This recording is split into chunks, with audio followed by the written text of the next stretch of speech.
नमस्कार मंडळी, सिम्पली मराठी या आपल्या यूट्यूब चॅनलमध्ये तुम्हा सर्वांचं अगदी मनापासून स्वागत आहे. मंडळी, उन्हाळा म्हटलं की उन्हाळ्यामध्ये गरमी सोबतच सगळ्यात जास्त त्रासदायक ठरतात ते म्हणजे मच्छर. आता मच्छरांना घरातून दूर पळवण्यासाठी आपण मार्केटमध्ये मिळणारे भरपूर असे केमिकल युक्त spray, mosquito coil, fast card वगैरे वापरतो. याच्या वापरामुळे मच्छर तर काही जात नाही. या उलट मच्छर चावल्यामुळे जेवढे आजार आपल्याला होत आहेत त्या दुप्पट या मच्छरांना दूर पावण्यासाठी जेवढे काही केमिकल युक्त उपाय आपण वापरतोय याच्या वापरामुळे सुद्धा आपल्याला भयंकर असे आजारही होत आहेत. आणि म्हणूनच मच्छरांपासून सुटका मिळवण्यासाठी अगदी 100% नैसर्गिक सहज बनवता येईल असा घरगुती उपाय आज मी तुमच्यासाठी घेऊन आलेली आहे. घरातच उपलब्ध असणाऱ्या मोजक्या पदार्थांचा वापर करून हा घरगुती उपाय आपण बनवणार आहोत. सगळ्यात महत्त्वाचं म्हणजे नैसर्गिक पदार्थ असल्यामुळे याचा वापर करून आपल्या शरीरावरती याचे कुठलेही साइड इफेक्ट होणार नाहीत आणि फक्त एकदाच वापरामुळे तुम्ही पाहाल तुमच्या घरामध्ये शोधून सुद्धा मच्छर सापडणार नाहीत. तर हा उपाय आहे तरी काय? चला तर पाहूया. यासाठी सगळ्यात आधी एखादं छोटंसं भांडं, मग छोटीशी कढई, एखादा छोटासा पॅन वगैरे असेल किंवा असा साधा छोटा तडका पॅन असतो तो आपल्याला घ्यायचा आहे. सगळ्यात आधी आपल्याला घ्यायची आहे चहा पावडर. तुमच्या रोजच्या चहासाठी जी कुठली चहा पावडर तुम्ही वापरता, मग ती कुठल्याही ब्रँडची असो, लहान असो, मोठी असो, कुठल्याही आकाराची चहा पावडर आपल्याला इथे लागणार आहे. तर या उपायासाठी सगळ्यात आधी 1 चमचाभर चहा पावडर आपल्याला या पॅनमध्ये टाकायची आहे. चमचाभर चहा पावडर सोबतच आपल्याला लागणार आहे 5 ते 6 पाकळ्या लसणाच्या. आता इथे सोललेला वगैरे लसूण घ्यायचा नाही. न सोलता साली सकट जो लसूण असतो तोच आपल्याला घ्यायचा आहे. आता हा लसूण एकतर तुम्ही चाकूने बारीक कट करून किंवा असा हलकासा क्रश करून यामध्ये वापरू शकता. तर मी इथे थोडासा हा लसूण क्रश केलाय. हा या चहा पावडर सोबतच आपण यामध्ये मिक्स करणार आहोत. यासोबतच आपल्याला लागणार आहे लवंग. प्रत्येक किचनमध्ये मसाल्याच्या पदार्थांमध्ये असणारी ही लवंग 10 ते 12 क्वांटिटीमध्ये आपल्याला यामध्ये मिक्स करायची आहे.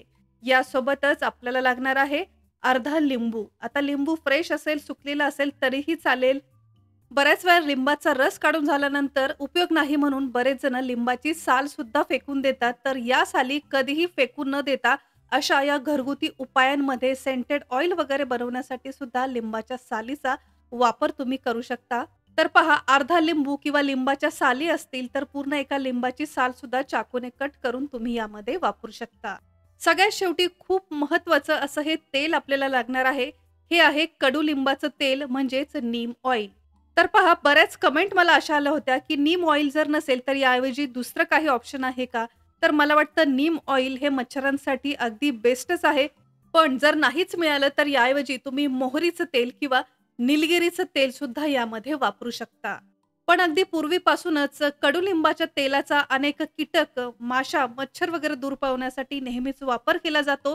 त्यामुळे इथे आपण कडुलिंबाच्याच तेलाचा वापर करणार आहोत. आता या उपायासाठी जेवढं काही सोल्युशन तुम्हाला हे तयार करायचंय तेवढ्या क्वांटिटीमध्ये इथे हे कडुलिंबाचं तेल मी या तडका पॅनमध्ये ओतून घेतलंय. आता हा तडका पॅन आपल्याला गॅसवरती ठेवायचा आहे. गॅस सुरू करून हे तेल आणि हे मिश्रण आपल्याला छान गरम करून घ्यायचं आहे.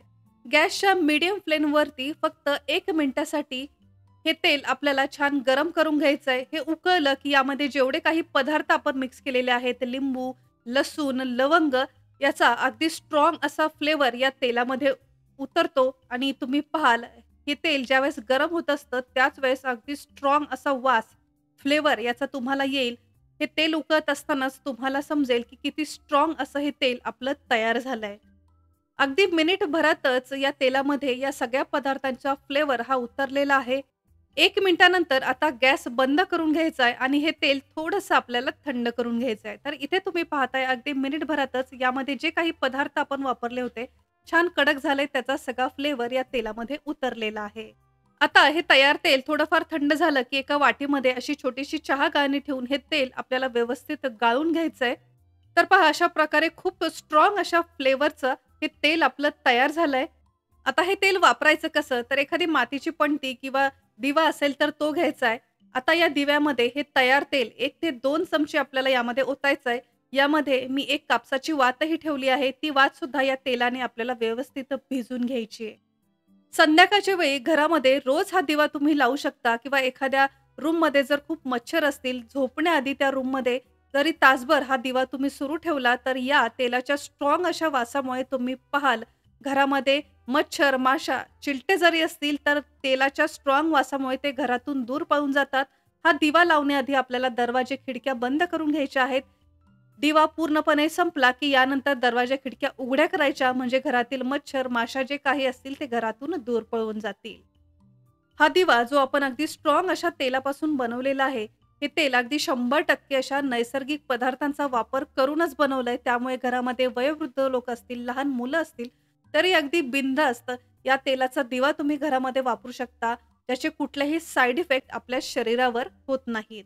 अशाच प्रकारे घरातील माशा, मच्छर, झुरळ, उंदीर, पाली दूर पळवण्यासाठीचे घरगुती आणि 100% नैसर्गिक असे उपाय ऑलरेडी सिम्पली मराठी आपल्या YouTube चॅनलवरती मी शेअर केलेले आहेत. ते उपाय जर तुम्ही पाहिले नसतील, तर ते व्हिडिओ सुद्धा नक्की पहा. आजच्या व्हिडिओप्रमाणे हे उपाय सुद्धा तुम्हाला नक्कीच फायदेशीर ठरतील. मंडळी, आजचा हा व्हिडिओ तुम्हाला कसा वाटला कमेंट करून नक्की कळवा. हा व्हिडिओ तुम्हाला थोडा जर उपयोगाचा वाटला असेल, माझी ही मेहनत जर तुमच्यापर्यंत पोहोचली असेल, तर व्हिडिओला एक लाईक नक्की करा. हा व्हिडिओ जसा तुम्हाला उपयोगाचा ठरलाय, तसा तुमच्या जवळच्या लोकांना सुद्धा उपयोगी ठरावा, यासाठी लगेचच हा व्हिडिओ त्यांना सुद्धा शेअर करा. आणि अजून जर तुम्ही सिम्पली मराठी या आपल्या YouTube चॅनलला सबस्क्राईब केलं नसेल, तर वाट कसली पाहताय, लगेच सबस्क्राईब करा. हे अगदी फ्री आहे. सबस्क्राईब बटन समोर एक नोटिफिकेशन बेल आहे, ते सुद्धा प्रेस करायला विसरू नका.